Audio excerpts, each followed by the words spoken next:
Dahil wala na si Li Changyun ay malaya nang nasubukan ni Qin Yan ang Violet Flame Flower upang malaman kung makatutulong nga ba ito sa pag-angat ng kanyang cultivation. Umupo siya sa lupa at sinimulang i-absorb ang enerhiyang nagmumula sa Violet Flame Flower. Makikita na napakalaki ng enerhiyang nakapaloob dito at patuloy itong dumadaloy sa kanyang katawan.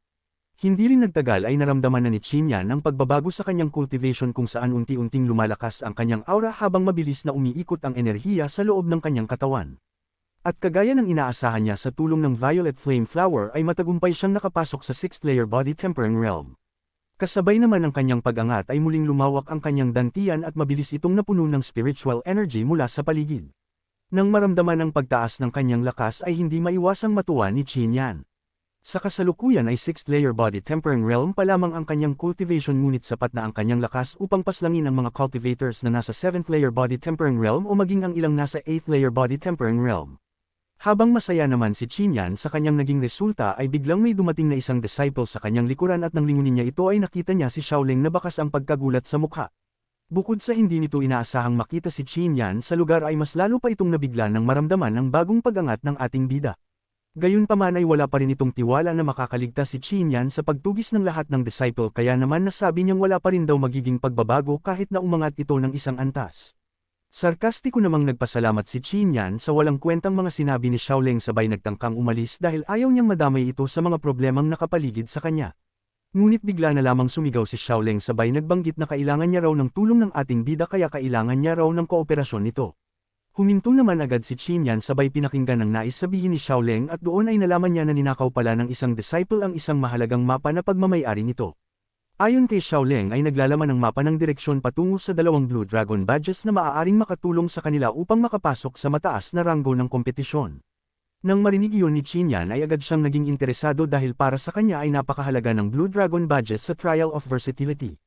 Pumayag siyang tulungan si Xiaoling na mabawi ang mapa at habang papunta sila sa kinaroroonan ng magnanakaw ay nabanggit nito na kung matagumpay daw nilang mababawi ang mapa ay paghahatian nila ang dalawang Blue Dragon Badges. Ipinaliwanag din ito na ang mapa ay hindi lamang naglalaman ng lokasyon ng mga badge kundi isa rin itong bahagi ng isang mas malaking treasure map na nahahati sa 5 piraso.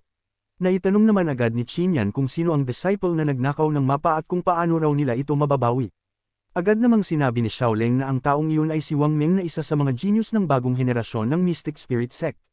Ipinaalam din niya na kaya lamang daw nakuha ni Wang Meng ang mapa ay dahil mayroon itong dalawang kasamang tumulong dito at iyon daw ang kailangan na asikasuhin ni Qin Yan. Parehas daw na nasa 7th layer body tempering realm ang antas ng dalawang kasamahan nito habang si Wang Meng naman daw ay nasa 8th layer body tempering realm. Makalipas ang ilang sandali ay narating na rin nila ang lugar kung saan matatagpuan si Wang Meng at pagdating nila doon ay nadatna nila itong isang grupo ng mababangis na halimaw kasama ang dalawang alagad. At hindi rin nagtagal ay mabilis nilang napaslang ang mga halimaw kaya pagkatapos ng laban ay masayang binati ng dalawang alagad si Wang Meng dahil ngayon daw ay mayroon na agad itong dalawang Blue Dragon Badge. Nang makita naman ni Xiaoling na tapos na sila Wang Meng ay agad na siyang sumugod upang hindi na mabigyan pa ng pagkakataong makapagpahinga ang mga ito. Subalit sa sandaling makalapit si Xiaoling ay mabilis lamang itong pinatalsik ni Wang Meng na para bang inaasahan na nito ang mga mangyayari. Sa sandali namang iyon ay galit na sumigaw si Xiaoling at inutusan niya si Wang Meng na isauli na lang ang kanyang mapa para hindi na raw mauwi pa sa isang labanang patayan ang kanilang alitan. Hindi naman pumayag si Wang Meng sa gustong mangyari ni Xiaoling sa halip ay inutusan pa nito ang dalawang alagad na paslangin si Xiaoling at tiyaking hindi na ito muling makatatakas pa. Mabilis namang sumunod ang dalawang alagad at agad na sumugod kay Xiaoling ngunit bago pa man sila makalapit ay may dalawang sandata ang biglang bumagsak mula sa himpapawid at humarang sa kanilang daraanan. Agad silang napahinto at napalingon sa direksyon kung saan nanggaling ang dalawang sandata pero laking gulat nila nang biglang magpakita si Qin Yan sa tabi ni Xiaoling. Maging si Wang Meng ay nagulantang din nang makita ang ating bida pero higit pa roon ay tuwang-tuwa siya dahil hindi niya inaasahan na kusa na itong lumapit sa kanila. Kitang-kita naman sa mukha ni Qin Yan na hindi siya natutuwa sa reaksyon ni Wang Meng gayong malinaw na minamaliit siya nito dahil lamang sa malaking agwat ng kanilang cultivation. Sa sandaling iyon ay hindi na nag-aksaya pa ng oras si Qin Yan at diretsahan niyang hinamon si Wang Meng sa isang labanan. Saad pa niya na kahit nasa 8th layer body tempering realm si Wang Meng ay pahihintulutan niya pa rin ito na lumaban kasama ang dalawang hangal na alagad. Natawa naman agad si Wang Meng nang marinig ang mga tinura ni Qin Yan pero hindi siya pumayag sa gusto nitong mangyari dahil siya pa lamang daw ay sapat na para durugan ang isa lamang 6th layer body tempering realm na nilalang. Maging si Xiaoling ay hindi rin sang-ayon sa naging desisyon ni Qin Yan dahil para sa kanya ay mahirap na nga raw na harapin ang isang 7th layer body tempering realm kaya lalo nang mas mahirap talunin ang isang 8th layer body tempering realm. Gayunpaman ay wala rin siyang nagawa dahil buo na ang loob ng ating bida at mariin pa itong nagbitaw na wala siyang pakikinggan kundi ang sarili lamang. Mas lalo namang naging mainit si Wang Meng sa ipinapakita ni Qin Yan kaya naman agad na siyang kumilos para umatake ng buong lakas. Lingid naman sa kaalaman niya na iyon na pala ang pinakamalaking pagkakamali sa kanyang buhay gayong dahil sa ginawa niya ay malabo na niyang maiwasan ang atake ni Qin Yan. Bahagyang napangiti si Qin Yan nang makita ang pasugod na si Wang Meng at para sa kanya ay isa lamang itong pagkakataon upang subukan ang kanyang bagong lakas. Pinakawalan niya ang kanyang aura kasabay ng makapal na saber intent na bumabalot sa kanyang katawan at kasunod nito ay agad niyang ginamit ang flying saber art para salubungin ang pabulusok na si Wang Meng. Unti-unti namang nagbago ang ekspresyon ni Wang Meng nang maramdaman ang nakakatakot na pag-atake ng ating bida pero sa kasamaang palad ay huli na ang lahat para sa kanya dahil tumama na sa katawan niya ang atake. Kitang-kita naman sa mukha ni Xiaoleng ang matinding pagkabigla matapos masaksihan ang nangyari gayong gamit lamang ang isang kumpas ni Qin Yan ay agad na napaslang si Wang Meng. Bukod pa roon ay hindi niya nakitang kinailangang gamitin ni Qin Yan ang kanyang martial spirit kaya naman pati siya ay nakaramdam ng takot habang sinasariwa ang naging kaganapan. Samantala tuluyan namang namutla ang dalawang hangal na alagad ni Wang Meng at sa sobrang takot nila ay kusa nang tumakbo ang kanilang mga paapalayo sa lugar. Nagpakita naman agad ng malamig na tingin si Qin Yan habang pinagmamasdan ang dalawang hangal dahil sa tingin niya ay walang pinagkaiba ang mga ito kay Li Changyan. Sa isa na namang pagkakataon ay muli niyang ginamit ang flying saber art pero sa puntong ito ay mas kontrolado na niya ang pag-atake kaya naman tag-isa lamang ang kinailangan niya para tapusin ang buhay ng dalawa. Bigla namang nanigas ang katawan ni Xiaoleng sa pangyayaring iyon at unti-unti nang nagbago ang tingin niya kay Qin Yan kaya naman nagsimula na siyang tawagin itong senior brother. Nakita namang pagkakataon niyon ni Qin Yan para pasunurin si Xiaoleng kaya naman inutusan niya ito na tipunin ang lahat ng kayamanan na naiwan ng tatlong hangal. Idinagdag pa niya na huwag itong mag-iiwan ng kahit isang bagay na may halaga dahil lubos niyang kailangan ang mga iyon lalong-lalo na ngayong walang-wala siya ng kahit ano. Mabilis namang sumunod si Xiaoleng sa utos pero bago pa man siya makalapit sa katawan ng tatlong hangal ay muli siyang pinaalalahanan ni Qin Yan na huwag magtangka na mangupit. Ang dalawang Blue Dragon badges lang daw ang paghahatian nila at maliban daw doon ay mapupunta ang lahat sa ating bida. Makalipas ang ilang sandali ay agad na nakolekta ni Xiaoleng ang mga kayamanan at labis namang ikinatuwa iyon ni Qin Yan dahil hindi na raw ito masama para sa simula. Ayon naman sa kanilang napagkasunduan ay hindi na inangkin pa ni Qin Yan ang dalawang Blue Dragon badges kaya ibinigay niya na ang isa kay Xiaoleng. Pagkatapos naman nun ay tiningnan nila ang mapa at habang pinagmamasdan ito ni Qin Yan ay tinanong niya kung ano ang mangyayari kapag nakumpleto nila ang 5 piraso nito. Masayang ipinaliwanag ni Xiaoleng na kapag nakumpleto nila ang 5 bahagi ng mapa ay matatagpuan nila ang lokasyon ng lahat ng Blue Dragon badges na nakatago sa loob ng Versatility Island. Agad namang naging interesado si Qin Yan sa impormasyong iyon pero nilinaw niya na siya na ngayon ang magmamay-ari ng mga mapa kaya wag na raw itong pagnasahan pa ni Xiaoleng.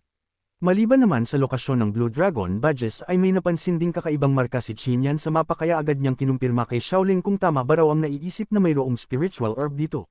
Nagmamadali namang sumagot ng oo si Xiaoleng at dagdag pa niya na ang spiritual herbs daw na tinuturo ng mapa ay ang Free Petal Golden Lily. Isa itong napakataas na uri ng spiritual herb na may kakayahang pataasin ang cultivation at martial talent ng isang martial artist kaya naman sa tuwing lumalabas daw ito sa mga auction ay umaabot ang halaga nito sa 2,000 Xiantian pills. Nang marinig naman iyon ni Qin Yan ay agad na napataas ang kilay niya dahil malinaw sa kanya na isa na naman itong pambihirang oportunidad upang makakuha siya ng sapat na mga pills para sa kanyang Divine Battle Spirit. Subalit napagtanto din ni Qin Yan na malamang sa lugar na iyon magaganap ang pinakamalalaking labanan sa pagitan ng mga disciples kaya naman napagdesisyonan niyang huwag munang magtungo doon pansamantala. Mas mahalagang pataasin muna niya ang kanyang cultivation level sa kasalukuyan at para mangyari iyon ay niyaya muna niya si Xiaoleng na magtungo sa isang ligtas na lugar. Mabilis namang pumayag si Xiaoleng sa gusto ng ating bida ngunit bago sila makaalis ay humingi muna ito ng paumanhin dahil sa ipinakita niyang asal noong una silang magkita. Ipinaliwanag din ni Xiaoleng na hindi niya minamaliit si Qin Yan dahil lamang sa mababa nitong cultivation level bagkus gusto lang daw talaga niyang lumayo dito gayong ayaw niyang madamay silang magkapatid sa mga kinakaharap nitong problema. Matapos naman magpaliwanag ni Xiaoleng ay hindi niya napigilan na magtanong kung bakit pinipili pa rin daw ng ating bida na kalabanin ang mga maiimpluwensyang tao sa sect sa kabila ng maaaring banta o problema na dala ng mga ito. Napahinto naman agad si Qin Yan sa kanyang paglalakad at dahan-dahan niyang nilingon si Xiaoleng bago seryosong sinabi na ang mga ito ang lumalapit para manggulo sa kanya. Ipinaglalaban lang daw niya ang sarili dahil para sa kanya ay walang sinuman ang maaaring humadlang sa kanyang martial path kaya naman sinumang magtangkang yorikon ang kanyang dignidad ay hindi niya kailanman uulungan. Idinagdag pa ni Qin Yan na ang dahilan kung bakit niya tinahak ang landas ng pagiging martial artist ay upang balang araw ay malibot niya ang buong kontinente ng walang anumang pagsisisi. Natigilan naman si Xiaoleng sa kanyang narinig at pilit niyang pinoproseso ang malalim na paninindigan ni Qin Yan na kailanman ay hindi pumasok sa kanyang isip. Unti-unting bumilis ang tibok ng puso ni Xiaoleng at para bang may kung anong apoy na muling nagising sa loob ng kanyang katawan gayong nagkaroon siya ng bagong pananaw sa kanyang landas bilang isang martial artist. Sa kabilang banda naman si Qinyan na nakapasok na sa kuweba ay agad na nagdesisyong subukang pataasin ang kanyang Divine Battle Spirit dahil marami-rami na rin ang mga pills na nakuha niya. Sa sandali namang makuha niya ang mga pills ay walang pag-aalinlangan niya itong nilunok at umaasa siyang sapat na ito para matupad ang kanyang nais. Mabilis naman na sinimula ng Divine Battle Spirit ang pag-absorb sa enerhiya ng mga pills at maya-maya lamang ay laking gulat ni Qinyan nang maramdaman na niya ang matagal na niyang hinihintay na pag-angat. Sa wakas ay matagumpay itong nakapasok sa 9th grade Yellow Rank Martial Spirit kaya naman sa mga oras na iyon ay hindi niya maipaliwanag ang nararamdaman niyang saya. Gayunpaman ay hindi pa siya nakontento kaya agad niyang sinubukang alamin kung gaano kalaki ang pagbabago ng bilis ng kanyang pagkukultivate. Mabilis niyang pinaikot ang cultivation technique at sinimulang absorbhin ang spiritual energy sa paligid ngunit sa hindi inaasahan na pagkakataon ay natuklasan niyang nagkaroon ng malaking pagbabago sa enerhiyang pumapasok sa kanyang katawan. Ang dating ordinaryong spiritual energy ay naging mga dragon chi na mas puro at mas makapangyarihan kumpara sa karaniwan. Doon pa lamang napagtanto ni Qinyan kung bakit labis na pinapabura ng mga elders ang mga disciples na nagtataglay ng ganitong antas ng talento dahil malaki pala talaga ang agwat nito kumpara sa mga may 8th grade Yellow Rank Martial Spirit. Sa tansya niya ay kakailanganin niya ng 10 araw para tumbasan noon ang isang araw ng pagkukultivate ng mga kagaya ni Lindsay kaya naman hindi na raw nakakapagtaka ang mabilis na pag-angat ng mga ito. Maya-maya pa ay ipinagpatuloy na ulit ni Qinyan ang pag-absorb ng napakaraming Dragon Chi sa paligid at sa paglipas ng buong magdamag ay matagumpay naman niyang naitaas ang kanyang cultivation kaya naman isa na siyang ganap na 7th layer body tempering realm. Kasunod noon ay lumabas na siya sa kuweba at plano na niyang magtungo sa lokasyon ng 3-petal golden lily gayong ramdam niyang sapat na ang lakas niya. Sa labas naman ng kuweba ay taimtim na naghihintay si Xiaoleng at kitang-kita sa mukha nito ang matinding pagkabigla nang maramdaman ang bagong aura ni Qinyan. Napansin naman agad ng ating bida na mukhang maraming katanungan si Xiaoleng kaya agad na niya itong inunahan sa pagsasabi na huwag na itong mag-isip pa ng kung ano-ano dahil magtutungo na sila sa lokasyon ng 3-petal golden lily. Sa sumunod naman na sandali ay nakarating din sila agad sa lugar at parehas silang nabigla sa kanilang nadatnan. Napakaraming disciples ang nagtipon sa paligid at malinaw na pare-pareho ang kanilang pakay. Bukod pa rito ay may isang makapal na blood barrier mist na nakapalibot sa lugar at kitang-kita sa mukha ng mga disciples ang pag-iingat habang nakatingin rito. Para sa mga naruroon ay isa iyong napakadelikadong lugar dahil kaya nitong tunawin kahit ang isang martial artist na nagtataglay ng lakas ng 10th layer body tempering realm. Habang abala naman ang lahat sa pagmamasid sa blood barrier mist ay may isang bagong karakter ang dumating sa lugar at mabilis iyon na pinagkaguluhan ng mga disciples. Ang bagong dating ay si Chu Yun, isang disciple na nagtataglay ng 8th layer body tempering realm cultivation at kinikilalang ikalima sa top 10 geniuses ng mga bagong recruit. Hindi maitago ng mga disciples na naruroon ang kanilang paghanga gayong hindi nila inaasahang makikita nila ng malapitan ang isang tanyag na genius na kagaya ni Chu Yun. Sa kalagitnaan naman ng pagkakagulo ng mga disciple ay naramdaman ni Chu Yun sila Qinyan na nagmamasid sa di kalayuan na lugar kaya naman walang pag-aalinlangan niya itong tinawag. Bahagya namang nagulat si Qinyan sa lakas ng pandaman ni Chu Yun gayong sa kabila ng maingat nilang pagtatago ng kanilang presensya ay mabilis pa rin silang natuklasan nito. Sa kabilang banda naman ay agad na pinangunahan ng kaba si Xiaoleng kaya agad nitong tinanong si Qinyan kung ano raw ang kanilang gagawin. Kalmado namang sumagot si Qinyan na wala na silang ibang pagpipilian kundi ang lumabas dahil wala na rin daw saysay ang pagtatago ngayong malalaman na rin ng lahat ang kanilang lokasyon. Dahan-dahan na naglakad pababa sila Qinyan at nang makita sila ng mga disciple ay labis silang lahat na nagkagulo. Marami sa kanila ang agad na nagnais na maunang paslangin si Qinyan gayong pagkakataon na raw nila ito para makuha ang gantimpala. Subalit biglang nagsalita si Xiaoleng at mariin itong pinagbantaan ang mga hangal na disciple kung saan siya raw ang makakalaban nila kung sakali na pagtangkaan nila ang buhay ng senior brother niya. Sa binitawan namang salita ni Xiaoleng ay takang-taka ang mga nakarinig gayong para sa kanila ay napakalaking bagay na handa nitong ibuwis ang sariling buhay para lamang protektahan si Qinyan. Malaking tanong sa kanilang isipan kung saan daw ito kumukuha ng ganoong kalaking lakas ng loob gayong ikasampu lamang daw ito sa hanay ng top 10 geniuses. Habang nagmamasid naman si Chu Yun ay napansin niya ang cultivation ni Qinyan kaya agad siyang namangha ng matuklasan na isa na itong 7th layer body tempering realm cultivator. Batid niyang 5th layer body tempering realm pa lamang si Qinyan nang pumasok sila sa Versatility Island kaya malinaw na napakabilis ng naging pag-unlad nito. Nang marinig naman iyon ng ibang disciples ay agad silang napa-atras at sa isip-isip nila ay mabuti na lamang daw na hindi nila agad sinalakay ang ating bida dahil malaki ang posibilidad na sila pa ang mapaslang nito. Samantala ay pinagmasdan ni Qinyan si Chu Yun at sinusubukan niyang alamin kung kagaya rin ba ito ng ibang disciples na nais makuha ang gantimpalang nakapatong sa kanyang ulo. Napansin naman ni Chuyon ang pag-aalinlangan ni Qin Yan kaya agad niya itong pinakalma sabay ipinaliwanag niya na wala itong dapat ikabahala dahil hindi siya kagaya ng ibang disciples. Bukod pa raw doon ay ipinagbilin sa kanya ng senior brother niyang si Gangyan na tumulong sa ating bida kung sakaling magkaroon ng pagkakataon kaya naman makakaasa raw si Qin Yan na hindi siya kalaban. Nang malaman naman iyon ni Qin Yan ay bahagyang kumalma ang kanyang isipan at pagkatapos nun ay nagpaabot siya ng pasasalamat kay Gangyan. Habang nag-uusap naman ang dalawa ay may isang disciple ang biglang sumabat at nasa sabik nitong sinabi na mukhang hindi pa raw siya nahuhuli dahil buhay pa si Qin Yan. Lumingon naman agad si Chuyon sa kanyang likuran para tingnan ang disciple na matapang na sumabat sa kanilang usapan. Doon lumitaw ang isang nilalang na may mukha ng isang matanda ngunit napakaliit ng pangangatawan. Kitang-kita naman sa mukha nito ang saya nang makita si Qin Yan kaya naman malinaw na isa ito sa mga hangal na may malaking pagnanasa sa gantimpala. Agad namang kinilala ni Chuyon ang bagong dating na disciple kaya tinawag niya ito sa pangalang Gloomy Child sabay nagtanong kung bakit ito naparito. Walang pag-aalinlangan namang sumagot si Gloomy Child kung saan ang pakay lamang daw niya ay ang Free Petal Golden Lily. Gayunpaman ay hindi niya raw inaasahang matatagpuan din niya si Qin Yan kaya naman mukhang siniswerte daw siya. Hindi nagustuhan ni Qin Yan ang paraan ng pagsasalita ng maliit na matanda dahil para sa kanya ay tila ba minamaliit siya nito kahit na mas maliit naman ito kumpara sa kanya. Agad niya itong hinamon sa isang labanan at kasabay nun ay tinawag niya itong bansot na sobrang daldal. Nabigla naman si Xiaoleng sa sinabi ng ating bida kaya mabilis niyang binalaan ito na huwag banggitin ang kahit anumang may koneksyon sa laki ni Gloomy Child dahil iyon daw ang bagay na pinakakinaiinisan nito. Ipinaliwanag din ni Xiaoleng na bagamat nasa 8th layer body tempering realm lamang si Gloomy Child ay mas malakas pa ito kaysa kay Chuyon gayong gumagamit ito ng isang evil technique na kayang magpataas ng malaki sa kanyang lakas. Kagaya naman ng inaasahan ay tuluyan ng nagalit si Gloomy Child sa narinig niya kaya naman ng gagalaiti niyang ipinangako na papaslangin niya si Qin Yan. Bago pa man tuluyang sumiklab ang labanan ay agad na pumagitna si Chuyon at pinigilan si Gloomy Child. Mariin niyang sinabi na si Qin Yan ay nasa ilalim ng kanyang proteksyon kaya kung magtatangka itong sakta ng ating bida ay mapipilitin siyang makialam.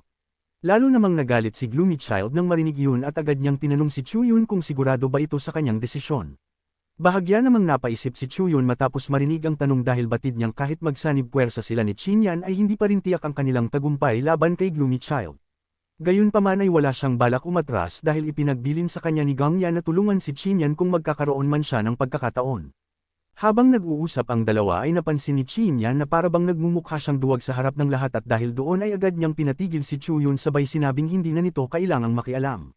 Dahan-daang lumakad si Qin Yan patungo kay Gloomy Child bago ito tiningnan ng may pang-iinsulto sabay malamig na sabing nais din daw niyang malaman kung mayroon nga bang sapat na lakas ang maliit na matanda sa kanyang harapan upang paslangin siya. Sa mga punto namang iyon ay hindi na kinaya pang palampasin ni Gloomy Child ang lahat kaya agad na siyang naghanda sa pag-atake at buong galit na sumugod kay Qin Yan. Sa sandali namang kumilos si Gloomy Child ay mabilis ding gumalaw si Qin Yan at madaling naiwasan ang mga pag-atake. Paulit-ulit niyang ginamit ang Mystical 8 Steps upang paikot-ikutin si Gloomy Child at lalo itong nagpagalit sa maliit na matanda gayong nagmukhang palabas ang labanan nila. Para siyang isang matandang hinahabol ang isang batang ayaw magpahuli at dahil dito ay napilitan siyang gamitin ang isa sa kanyang mga pinakamalalakas na movement techniques na tinatawag na Thunder Flash. Sa tulong naman ng Thunder Flash ay mabilis na tumaas ang kanyang bilis at hindi nagtagal ay nagawa niyang makahabol kay Qin Yan.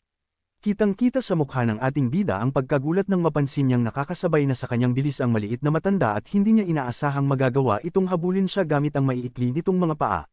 Matapos makahabol ay agad nang umisi si Gloomy Child at sinabihan si Qin Yan na ihanda na ang sarili nito dahil nagsisimula pa lamang daw siya. Kasunod nito ay muli siyang umatake at biglang lumitaw sa kanyang mga kamay ang isang mahabang kadena na nababalot ng makapal na berdeng aura. Ito ang Spirit Lock Chain na isang artifact at walang pag-aalinlangan niya itong ibinato kay Qin Yan. Sa paglipad ng mga kadena ay unti-unti nitong pinalibutan ang ating bida mula sa iba't ibang direksyon. Habang pinagmamasdan ng mga kadena ay agad na naramdaman ni Qin Yan ang kakaibang aura na bumabalot dito kaya napagtanto niyang ang berdeng aura ay nagtataglay ng realm na kung tawagin ay Greater Success Stage of One with the Weapon. Maging si Chuyon ay agad ding napansin ang bagay na iyon kaya hindi niya maitago ang kanyang pagkabigla gayong sino raw ang mag-aakala na maaabot ni Gloomy Child ang ganoong antas ng pagkaunawa sa paggamit ng sandata. Samantala ay puno naman ng kumpiyansa si Gloomy Child dahil para sa kanya ay sapat na ang isang atake upang tuluyang mapaslang si Qin Yan. Subalit kabaligtaran ang naging reaksyon ng ating bida dahil sa halip na kabahan ay napangiti lamang ito. Para kay Qin Yan ay masyadong ipinagmamalaki ni Gloomy Child ang isang achievement na walang halaga sa harap ng kanyang sariling realm na naabot. Bago pa man tuluyang makulong si Qin Yan sa mga kadena ay agad niyang pinakawalan ng kanyang aura at kasabay nito ay sumabog ang kanyang realm na nasa one with the Saber Perfection Stage. Isang beses ito na mas mataas kumpara sa realm na naabot ni Gloomy Child kaya naman mabilis na kumalat sa buong paligid ang nakakatakot na Saber Intent. Sa lakas naman ng kanyang aura ay agad na nagkawatak-watik ang Spirit Lock Chain at hindi pa roon nagtapos ang pag-atake ni Xinyan dahil ang kanyang Saber Intent ay patuloy na sumugod sa direksyon ni Gloomy Child. Sa ipinakita namang lakas ni Xinyan ay labis na nabigla si Gloomy Child dahil hindi niya lubos maisip na ang isang 7th-layer Body Tempering Realm Cultivator ay nagtataglay ng ganoong kataas na achievement pagdating sa realm ng Saber Intent. Maging ang maraming cultivator sa Xiantian Realm ay bihirang makamit ang antas na iyon kaya labis na hindi kapani-paniwala ang nasasaksihan niya. Kitang-kita rin sa mukha ni Chuyun ang matinding pagkabigla habang pinagmamasdan ng ating bida dahil ngayon ay mas lalo niyang naunawaan kung bakit napakalaki ng tiwala ni Gangyan kay Xinyan. Samantala ay agad namang napagtanto ni Gloomy Child na hindi magiging madali ang laban na ito kaya naman pinili niyang umatras at mabilis na tumakbo palayo sa lugar. Nang makita naman ni Xinyan ang pagtakas ng kanyang kalaban ay agad niya itong sinundan pero bago siya tuluyang mawala sa paningin ng mga disciples ay malamig niyang binalaan ang lahat na huwag silang susundan. Idinagdag pa niya na ang sinumang magtatangkang sumunod ay ang una niyang papaslangin kaya naman mag-isip-isip daw ang mga disciple. Dahil naman sa babala na iyon ay walang disciple ang naglakas loob na gumalaw. Gayunpaman ay hindi pa rin sila naniniwalang matatalo ni Xinyan si Gloomy Child gayong batid nilang hindi pa inilalabas ng maliit na matanda ang buong lakas nito dahil napakaraming tao ang nakamasid sa kanilang laban. Habang tumatakbo sa gitna ng masukal na kagubatan ay lalo lamang tumitindi ang galit ni Gloomy Child at para sa kanya ay isang malaking kahihiyan ang umatras sa harap ng napakaraming disciples. Ipinangako naman niya sa sarili na sa oras na makita niyang muli si Xinyan ng nag-iisa ay hindi na niya ito hahayaang mabuhay pa. Subalit habang abala siya sa paglalabas ng sama ng loob nang biglang may boses na narinig mula sa kanyang likuran. Agad siyang napahinto sabay mabilis na napalingon at doon niya nakita si Xinyan na kalmadong nakatayo habang nakatingin sa kanya. Bahagyang napaatras si Gloomy Child sa sobrang pagkagulat dahil hindi niya namalayang nasundan pala siya ng ating bida.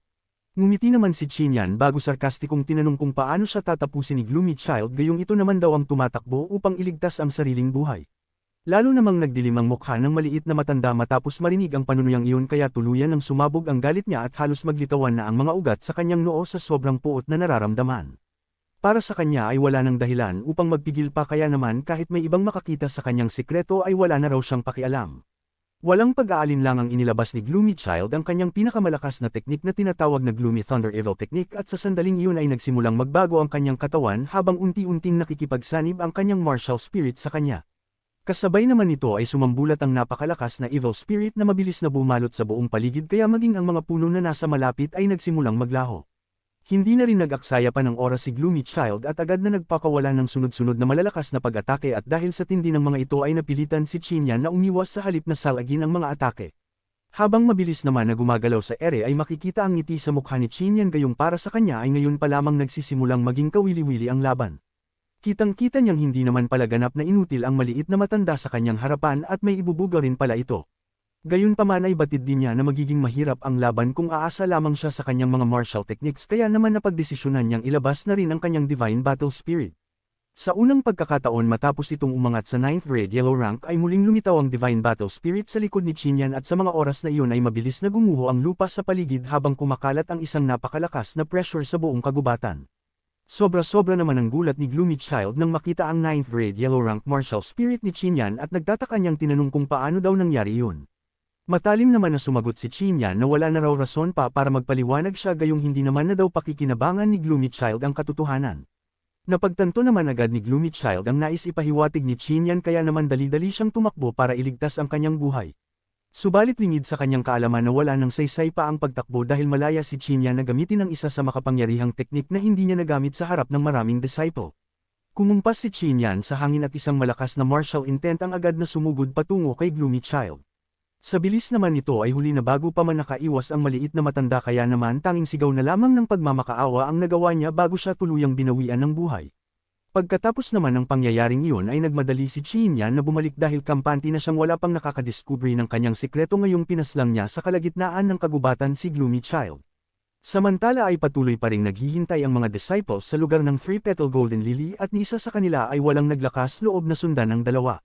Maging si Chuyun ay hindi rin nagtangkang sumunod pero nangangamba siya para sa kalagayan ni Xinyan dahil tiyak na hindi raw magiging maganda ang lagay nito kahit pa maswerte itong manalo kay Gloomy Child.